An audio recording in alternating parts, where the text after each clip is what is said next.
phones, Babylons can't crack the code. IMG Academy. When you think about their football team, you may say they're one of the most talented teams in the nation, maybe even the most talented. They have numerous ranked players. It seems like their entire team is going to the Power 5 level. They play the best competition, and they usually win. It's very rare to see IMG lose a game, and every year they play some of the top teams in the nation, year in and year out. However, sometimes they may just play a team that may not be on their level. It's very rare. But 2 years ago, nearly to this date, they played a team called Bishop Sycamore from Ohio. Nationally, nobody knew what this team was. Heck, even in the state of Ohio, you can say not many people really knew what Bishop Sycamore was.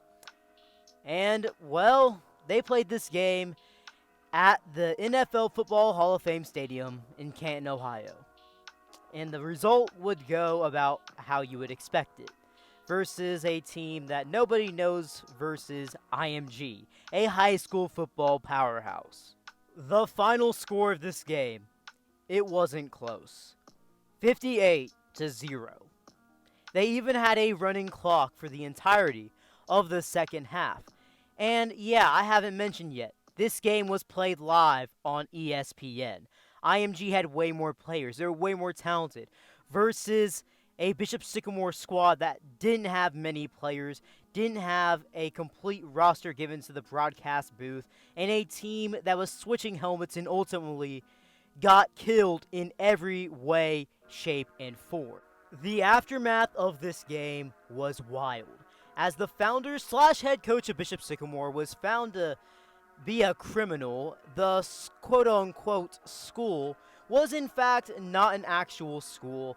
Bishop Sycamore may have had players that were over the age of 20 playing for them in this said game, while also losing this game handily and not even close in a blowout fashion, 58-0, having players switch helmets, players, coaches alike getting clowned on social media, just being a fake school in general, players going to this fake school, losing to IMG and potentially having grown men on your team, losing to a team of high school athletes.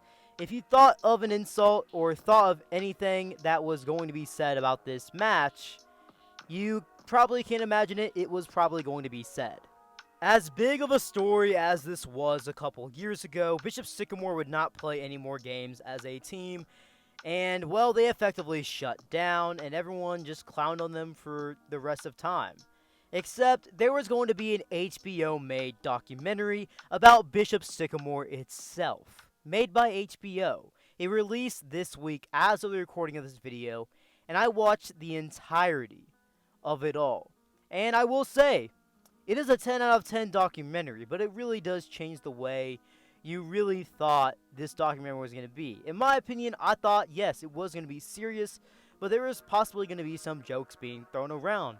But indeed, it really was a very sad, but very great documentary at the same time.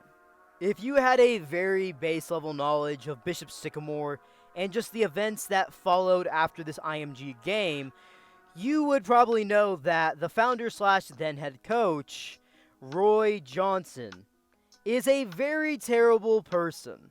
But this documentary really drives home the point that Roy Johnson is an even worse person than you may have already known. What did Roy Johnson do that we may have not exactly known prior to this documentary? Well, I would say the worst thing that he may have done, outside of the fact that he hurt these players mentally, physically, and all of the above, some of them even quitting football and some even contemplating life after this entire situation took place, he took loans out of their names. Paycheck Protection Program loans. He would take some loans out in some players' names up to $20,000. There was even a player that didn't even know that he had a loan that was taken out in his name by his own coach / founder of this entire quote-unquote school and team. He would even put hotels and apartments in some players' names. Now their credit is hurt because they got evicted. their names are on the property, not his. They're the ones who got evicted. Technically not Roy Johnson, it's the players. Not only did he lie to the players, and really all those hotels and apartments that he had players living in with payments, whether he paid with cards that would bounce, fake checks that he would print, all of the above, but he lied to other people. He would call grocery stores and would order a bunch of rotisserie chickens for the morning, never pick it up, show back up later in the evening when there would be $2 for each one. That is scamming a grocery store. Not only that, he had videographers that worked with Bishop Sycamore. What did they get for 6 months of work? $60 for gas. And of course, in several players' interviews during this entire documentary, some cited that he would be abusive to his girlfriend, and there is actually court documents to prove that. There was even a case that people said there was a homeless man that was trying to break into his car, and well, he beat the homeless man up, and he had to be hospitalized. Not only that, there was also a story about geese that were walking down the road, and he sped up and hit them, and even reversed back to hit them again. Of course, I cannot actually say if that last one is certified to be true, because that's the only one that Roy Johnson did decline, but if I had to lean on anything, guessing-wise, I would say the player's telling the truth, and Roy Johnson is lying because, well, if we're going to be talking about history, Roy Johnson is a liar. And honestly, to put the cherry on top to really show how bad Roy Johnson is, this is from my opinion, but it seems like many people agree on Twitter and social media in general, is that he's showing very, very, very little remorse. Honestly, you may even say he's showing no remorse at all for what is happening to all these players and just the aftermath in general. He knows the loopholes that there are to make a team, this quote-unquote school, and to play some of these top teams in the nation, and yes, he does that. But some of these players, their lives, you may as well say they're ruined. They had dreams to play D1 football, to potentially go to college, all of that. And some of them did. Some of them are playing college football now, but a lot of them had to quit.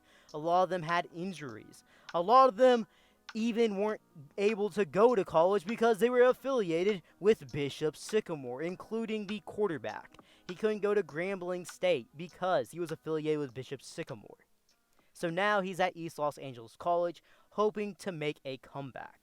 The entire situation with Bishop Sycamore after watching the documentary is going to make you feel bad for the players, as a lot of them, their lives are completely altered just because they fell for this scam and played for this team.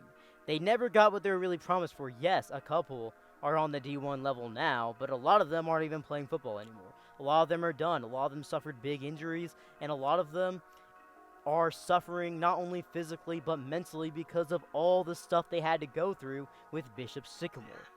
Overall, I would highly suggest watching this documentary. It's on HBO. It's one of the best documentaries I think I've ever seen in my life. And if you haven't watched it, check it out. And if you've already watched it, why not watch it a second time? Well guys, if you made this far in today's video, remember to smash that like button, turn on those post notifications, and subscribe if you haven't already. B. Kelly out.